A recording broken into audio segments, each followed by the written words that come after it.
Hello दोस्तों, welcome to study IAS and I am your educator. आज हम लोग जो टॉपिक डिस्कस करेंगे ये टॉपिक है वैक्सीन नेशनलिज्म। देखिए दोस्तों, आप लोगों को पता है कि कोरोना जैसी महामारी हर एक देश में, हर एक कंट्री में पहुंच चुकी है। लाखों लोग इससे आप कह सकते हैं संक्रमित हैं, अफेक्टेड हैं। ओके, और इसने काफ़ी ज़्यादा नुकसान पहुंचाया है हर कंट्री की इकोनॉमी को। ओके, अब देखिए वैक्सीन नेशनलिज्म एक तरीके से प्री प्लानिंग होती है हर कंट्री की, कि अगर कोई वैक्सीन निकल के आती है तो वो कंट्री जो है उसको किस तरीके से लोगों तक प्रोवाइड करवाएगी या फिर उसे खरीदेगी। इन सभी बातों को वैक्सीन नेशनलिज्म में काउंट किया जाता है। तो दोस्तों, इन्हीं बातों को हम लोग अपनी आज की वीडियो में इन डिटेल में पढ़ने वाले हैं कि कौन कौन सी ऐसी कंट्रीज है जिन्होंने अब तक प्री बुकिंग कर ली है, प्री बुक कर लिया है, कंपनीज भी खरीद ली गई हैं, कई सारे स्टॉक खरीद लिए गए हैं कंपनी के। उन सभी चीज़ों के बारे में हम अपनी आज की वीडियो में डिस्कस करेंगे। ओके दोस्तों, तो बढ़ते हैं वीडियो की तरफ। सबसे पहले एज यूजुअल हम लोग न्यूज़ के बारे में पढ़ते हैं। तो जैसे कि आप जानते हैं, नोवल कोरोना वायरस की जो वैक्सीन है वो कुछ दिनों में बन के तैयार हो जाएगी और काफ़ी सारी कंट्रीज़ हैं जो कि अमीर कंट्री होती हैं, ब्रिटेन, फ्रांस, जर्मनी और यूएस, ऐसी कंट्री जो हैं उन्होंने प्री परचेजिंग एग्रीमेंट साइन कर लिए हैं। मतलब कि कोविड-19 की जो वैक्सीन मैन्युफैक्चर होगी तो उसकी मैन्युफैक्चरिंग के बाद जो कंपनीज उसे बना रही हैं वो सबसे पहले इन कंट्रीज को दे देंगी जिन्होंने ये प्री परचेज एग्रीमेंट को साइन कर रखा है। ओके दोस्तों, इससे क्या होगा, जो बड़ी बड़ी जो ज़्यादा अमीर कंट्रीज हैं वो लोग चाहेंगे कि उनकी कंट्री में जो लोग रहते हैं पहले उन तक वैक्सीन पहुंचे और वो लोग अपनी इकोनॉमी को कितनी जल्दी बूस्ट कर पाते हैं, इन सभी बातों को वो लोग देखें दोस्तों। ओके, तो आई होप कि ये आपको थोड़ा बहुत क्लियर हो गया होगा कि जो बड़ी कंट्रीज हैं, जो अमीर कंट्री हैं, वो लोग प्री परचेज एग्रीमेंट्स को साइन कर लिया है। अभी देखते हैं थोड़ा सा और इन डिटेल में कि वैक्सीन नेशनलिज्म का मतलब क्या होता है।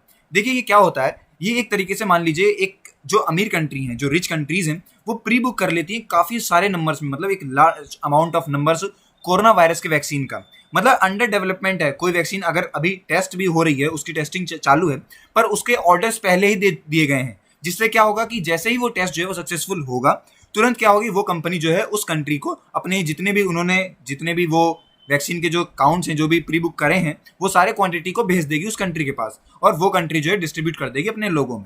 ओके दोस्तों, इस तरीके से ये काम किया जाता है। अब देखिए क्या होता है और ये अभी क्यों करते हैं प्री बुकिंग। अगर मान लीजिए किसी तरीके से दिसंबर में कोई वैक्सीन निकल के आती है तो क्या होगा कि पहले वैक्सीन निकल के आएगी, फिर वो ऑर्डर देंगे, वहाँ एग्रीमेंट साइन होगा। अब इसमें काफ़ी सारा जो टाइम है वो वेस्ट कर दिया जाता है। ओके, तो ये लोग क्या कर रहे हैं, ये लोग पहले से ही प्री बुक कर दे रहे हैं।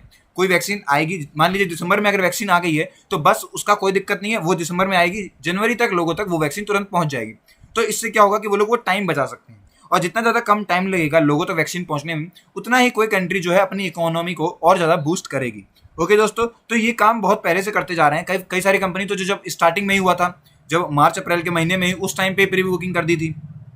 मतलब हर एक कंट्री बिल्कुल तैयार है अपनी तरफ से कि अगर वैक्सीन निकलती है तो हमारी कंट्री के पास सबसे पहले वैक्सीन आए और हम अपने लोगों तक ये वैक्सीन को डिस्ट्रीब्यूट करवा पाएं, जिससे उनके जो लोग हैं वो जल्दी से जल्दी बाहर आएँ अपने घरों से और काम को स्टार्ट कर दें और उनकी इकोनॉमी बूस्ट हो जाए। सिंपल में ये बात वैक्सीन नेशनलिज्म का मतलब होता है, किस तरीके से लोग वैक्सीन को पहले ही खरीद रहे हैं उनके बिना बने ही। ओके, अब देखिए सबसे पहले यूएसए की बात करते हैं। तो यूएसए ने 800 मिलियन जो डोजेज हैं इसको बुक कर लिया है। मतलब कि 800 मिलियन डोजेज को पहले ही बुक कर दिया है और इसने 6 डिफरेंट कंपनीज के साथ ये एग्रीमेंट साइन किया है। हाँ, हमें पता है कि मतलब 6 की 6 जो है ये सक्सेसफुल नहीं होंगी, लेकिन इसने किया है और सबसे पहले यूएस को चाहिए। और इसने जो डील के पूरी वैल्यू है वो मान सकते हैं आप $10 बिलियन, इतनी ज़्यादा अमाउंट में ये डील हुई है। और इसमें इन्होंने 6 कंपनीज के साथ, अलग अलग 6 कंपनी हैं, उसके साथ ये डील जो है इसे साइन किया है।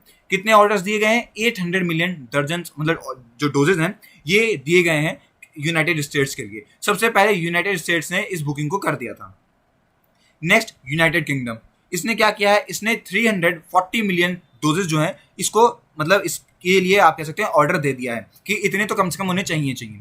और इन्होंने भी क्या किया है, इन्होंने भी कई सारे जो डेवलपर्स हैं वैक्सीन के, ओके, उनको ये एग्रीमेंट्स उनके साथ साइन किया है। एक और बात मैं बताऊं आपको, यूरोपियन यूनियन ने, आप मान सकते हैं कि 600 मिलियन डोजेज जो हैं वो 2 कंपनीज के साथ ऑर्डर कर दिए हैं। और आपको मैं बताता हूं एक और बात कि इन्होंने डायरेक्ट जो डेवलपर्स हैं उनके साथ बात करके और सबसे पहले इन्हें ही मिले इस चीज़ को भी साइन कर लिया है दोस्तों। ओके, तो ये 2 अलग अलग कंट्रीज के बारे में बात हो गई। अब बात करते हैं इंडिया के बारे में। इंडिया ने किसी तरीके की प्री बुकिंग नहीं करी है। अब ऐसा क्यों नहीं किया है, क्या इंडिया को नहीं चाहिए? चाहिए इंडिया को, पर इंडिया में खुद ही, इंडिया के अंदर ही जो है वैक्सीन बनाई जा रही हैं, तो ऐसा है इंडिया में कि वैक्सीन जो बनेंगी वो सबसे पहले इंडिया में बांटी जाएंगी, उसके बाद वो बाहर दी जाएंगी। ओके दोस्तों, तो हमारे इंडिया के अंदर 4 डेवलपर्स हैं जो कि इस काम को कर रहे हैं, जो कि वैक्सीन को खुद बना रहे हैं। और इसमें क्या होगा कि जैसी बन के आएगी वो सबसे पहले इंडियन कंपनीज को मिलेगी और वो लोग मैन्युफैक्चर करके इंडिया में ही सबसे पहले डिस्ट्रीब्यूट करवा देंगे दोस्तों। ओके, इसका मतलब क्या हो गया कि हमारी इंडिया की कंपनी ही एक तरीके से खुद ही वैक्सीन को डेवलप कर रही है। ओके, तो इसलिए इंडिया ने किसी भी तरीके से कोई साइन नहीं किया है, कोई एग्रीमेंट को साइन नहीं किया है कि वो लोग प्री बुकिंग या फिर प्री बुक कर रहे हैं किसी भी डोजेस को, या किसी भी एग्रीमेंट को साइन किया है इन्होंने वैक्सीन से रिलेटेड।